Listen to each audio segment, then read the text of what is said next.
তানবীহুল গাফিলিন কিতাবের মধ্যে আছে, কোন পিতা মাতা যদি 4টি কাজ করে আল্লাহ তাআলা তার সন্তানদেরকে দিনদার বানাইবে, মুত্তাকিন বানাইবে, নেককার বানাইবে। পিতা মাতা 4টি কাজ করবে, তার সন্তানগুলো নেককার হবে। এই 4টি কাজ আমাদের প্রত্যেকের করা উচিত, কারণ আমরা প্রত্যেকেই চাই আমাদের সন্তানগুলো নেককার হোক, আমাদের সন্তানগুলো কোরআনের হাফেজ হোক, আমাদের সন্তানগুলো কোরআনের আলেম হোক, আমরা প্রত্যেকেই চাই। তানবীহুল গাফিলিন কিতাবের ভিতর আসছে, যেই পিতা মাতা 4টি কাজ করবে তো আল্লাহ তাআলা তার সন্তানগুলোকে নেককার বানাইবেন। এক নাম্বার এই কাজটি যদি পিতা মাতা বেশি থেকে বেশি করে তাহলে তার সন্তানগুলো নেককার হবে। 1 নাম্বার কাজ হইতেছে সন্তানের জন্য বেশি থেকে বেশি আল্লাহর কাছে দোয়া করা, ওগো মালিক আল্লাহ আমার সন্তানগুলোকে নেককার বানায়া দিন। আশরাফ আলী থানভী রাহমাতুল্লাহি আলাইহি বলেন, যেই পিতামাতা গভীর রাতে উঠে তাহাজ্জুদের নামাজ আদায় করে আল্লাহর দরবারে চোখের পানি ছেড়ে দিয়ে যদি বলতে পারে, আল্লাহ আমার সন্তানকে কোরআনের হাফেজ বানায়া দিন, আমার সন্তানকে কোরআনের আলেম বানায়া দিন, আমার সন্তানকে নেককার বানায়া দিন, রব্বে কারীম তার সন্তানগুলোকে নেককার হিসেবে, কোরআনের হাফেজ হিসেবে, কোরআনের আলেম হিসেবে আল্লাহ কবুল করেন। সুবহানাল্লাহ। ইব্রাহিম আলাইহিস সালাতু ওয়াস সালাম বেশি বেশি আল্লাহ পাকের নিকট দোয়া করতেন, রব্বি হাবলি মিনাস সালিহিন, আল্লাহ আমাকে নেক সন্তান দান করুন। নেককার সন্তান বহু দামি জিনিস। কিয়ামতের ময়দানে যদি নেককার সন্তান পিতা মাতা রেখে যেতে পারে, হাসরের ময়দানে আল্লাহ তাআলা নেককার সন্তানের পিতা মাতাকে বিনা হিসাবে আল্লাহ তাআলা জান্নাত দান করবেন। সুবহানাল্লাহ। এই বিষয়ে কয়েক জমা আগে আলোচনা করেছিলাম। তো যেই বিষয়ে কথা বলতেছিলাম যে 4টি কাজ যদি পিতা মাতা করে তো তার সন্তানগুলো নেককার হবে। 1 নাম্বার, যেই পিতা মাতা বেশি থেকে বেশি আল্লাহ পাকের নিকট সন্তানের জন্য দোয়া করবে, আল্লাহ আমার সন্তানকে নেককার বানায়া দিন। 2 নাম্বার কাজ, যেই পিতা মাতা যেই ঘরে কোরআনে কারিমের তেলাওয়াত প্রতিদিন করবে, ওই ঘরে যতগুলো সন্তান আসবে প্রত্যেকটা সন্তান নেককার হবে। কোরআনের আসর পড়বে, কোরআনের প্রভাব পড়বে, কোরআনের বরকত থাকবে ওই ঘরে কখনোই শয়তান প্রবেশ করতে পারবে না। আর শয়তান যদি প্রবেশ করতে না পারে, শয়তানের ওয়াসওয়াসা, শয়তানের ধোঁকা আমার আপনার সন্তানের উপরে পাওয়া পড়বে না।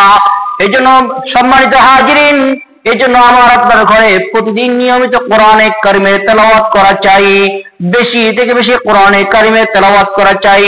কোরআনে কারিমের তেলাওয়াত করলে অনেকগুলো ফায়দা আছে, এর মধ্যে অন্যতম ফায়দা হইতেছে যেই ঘরে কোরআনে কারিমের তেলাওয়াত হয় ওই ঘরে আল্লাহ পাকের রহমত নাজিল হয়।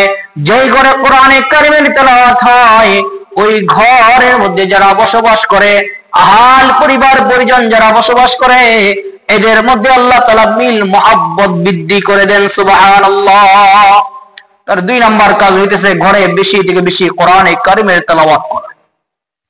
3 নাম্বার কাজ হইতেছে সন্তানকে মাঝে মাঝে নসিহত করা, সন্তানকে মাঝে মাঝে নসিহত করা, উপদেশ দেওয়া। কেননা লুকমান আলাইহিস সালাতু ওয়াস সালাম, লুকমান যখন তার সন্তানকে নসিহত করতেছিলেন, উপদেশ দিতেছিলেন, এই উপদেশ আল্লাহ তাআলার কাছে পছন্দ হয়ে গেছে। এমন পছন্দই হয়েছে আল্লাহ তাআলা ওই লুকমান হাকিমের নামে কোরআনে কারিমে আল্লাহ সূরা নাজিল করেছেন, এবং লুকমান হাকিম সন্তানকে যে উপদেশগুলো দিয়েছেন এই উপদেশগুলো আল্লাহ তাআলা কোরআনে কারিমে বর্ণনা করেছেন। কাজেই বোঝা যায় কোন পিতা মাতা যদি সন্তানকে নসিহত করে উপদেশ দেয়, এটা আল্লাহ তাআলার কাছে পছন্দনীয় একটি আমল। আশরাফ আলী থানভী রাহমাতুল্লাহি আলাইহি বলেন, কোন পিতা মাতা যদি সন্তানকে নসিহত করে উপদেশ দেয়, এটার আসর, এটা প্রভাব সন্তানের দিলের মধ্যে পড়ে।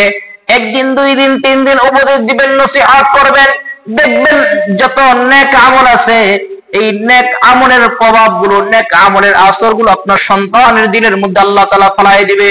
এই জন্য আমার আপনার সন্তানকে বেশি থেকে বেশি নসিহত করা দরকার, বেশি থেকে বেশি উপদেশ দেওয়া দরকার। বাবা এটা করা যাবে না, এটা করলে গুনাহ হবে, এটা করলে আল্লাহ নারাজ হবে, এটা হারাম, এটা হালাল, এটা করতে হবে, এটা ফরজ বিধান, এটা করতে হবে, এটা নবীজির সুন্নাহ। এইভাবে সন্তানকে নসিহত করা। 4 নম্বর কাজ, আমার আপনার সন্তানের যারা উস্তাদ আছে, শিক্ষক আছে, এদের সাথে ভালো আচরণ করা, উত্তম আচরণ করা, এদের সাথে খোঁজ খবর রাখা, এদের থেকে বেশি সন্তানের জন্য দোয়া নেওয়া।